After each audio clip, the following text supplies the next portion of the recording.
ओम शांति। सृष्टि के महानायक प्रजापिता ब्रह्मा के दिव्य कर्तव्यों की अमीट छाप। अध्याय 28। अद्वितीय पारखी। एक कन्या में 100 ब्राह्मणों का तेज निहारने वाले बाबा।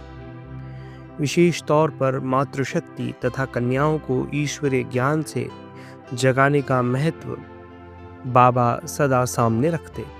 संसार के इतिहास में आज तक ऐसा तो कोई एक भी व्यक्ति नहीं हुआ जिसने कि समाजोत्थान के कार्य में, जनता की आध्यात्मिक उन्नति के कार्य में अथवा एक नई क्रांति में कन्याओं को विशेष रूप से सहयोगी बनाया हो। विशेष तौर पर भारतवर्ष की परंपरा तो कुछ ऐसी रही है कि किसी के यहाँ एक कन्या जन्म लेती है तो प्राय माता पिता इतने प्रसन्न नहीं होते जितना कि वे पुत्र के पैदा होने पर खुश होते हैं। कन्या के जन्म लेने पर प्राय सोचते हैं कि उसके जन्म के कारण हजारों लाखों रुपए का बोझ उनके सिर पर पड़ गया है, जो कि कन्या को दहेज के अथवा उसके श्रृंगार इत्यादि पर विवाह के समय उन्हें खर्च करना पड़ेगा। यहाँ महात्मा गुरु भी सदा पुत्रवान भव ही का वरदान देते हैं। पुत्रीवान भव ऐसा तो कोई भी नहीं कहता। जब कन्या बड़ी होती है तब भी माता पिता को उसके कुमारित्व, वर्चस्व अथवा चरित्र की रक्षा और उसके लिए श्रेष्ठ वर ढूंढने की चिंता लगी रहती है। परंतु पिताश्री संसार में एकमात्र ऐसे पिता है जिन्होंने हजारों कन्याओं को अपनी कन्याएं बनाया और उन्हें ऐसा चरित्रवान बना दिया कि उनके चरित्र की रक्षा की चिंता तो एक और रही। वे कन्याएं आज पूरी तरह नर नारियों के चरित्रोत्थान के कार्य में सफलतापूर्वक लगी हुई है। जहां एक कन्या के लिए श्रेष्ठ वर ढूंढने की चिंता उसके माता पिता तथा संबंधियों को सुख की नींद नहीं लेने देती, वहां पिताश्री ने परमात्मा रूप वर के साथ हजारों कन्याओं की लगन जोड़कर उनको सही अर्थ में सौभाग्यशाली बना दिया है। बाबा कहा करते थे कि कन्या तो सबसे गरीब होती है क्योंकि पैतृक संपत्ति पर उसका कोई अधिकार नहीं माना जाता था।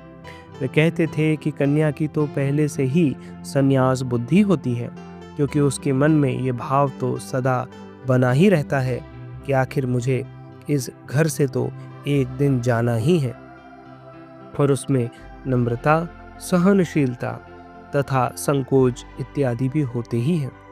अतः बाबा कहते हैं कि सुशील कन्या तो 100 ब्राह्मणों से भी उत्तम है। ये कैसे आश्चर्य की बात है कि जहां आमतौर पर भारत में घर में कन्या का जन्म होने पर माता पिता उदास हो जाते थे, वहां बाबा कन्याओं के ज्ञान में प्रवेश को देश और विश्व के लिए शुभ लक्षण मानते और एक कन्या के आजीवन ब्रह्मचर्य का व्रत लेने पर वे इतने खुश होते मानो कि भारत के 100 व्यक्तियों को एक नया पवित्र जीवन मिल गया हो। बाबा की वैसी धारणा का आधार ये था कि यदि एक कन्या ज्ञान शक्ति, पवित्रता शक्ति और योग शक्ति को धारण कर शक्ति रूपा बनती है तो मानो कि 100 व्यक्तियों के मनोस्थल से आसुरियता नष्ट होती है। अतः शायद पिताश्री ही संसार में साकार रूप में एक ऐसे पिता अथवा पितामह थे जो अधिक से अधिक ज्ञान पुत्रियां होने से खुश होते थे।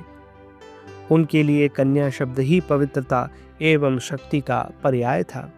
ज्ञान युक्त एवं सुशील कन्याओं के प्रति उनका इतना स्नेह और सम्मान होता था कि वे दिव्यता युक्त पुरुषों के लिए भी कई बार सहसा हे बच्ची कहकर संबोधित करते थे।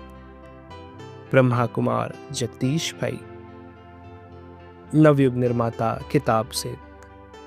ओम शांति।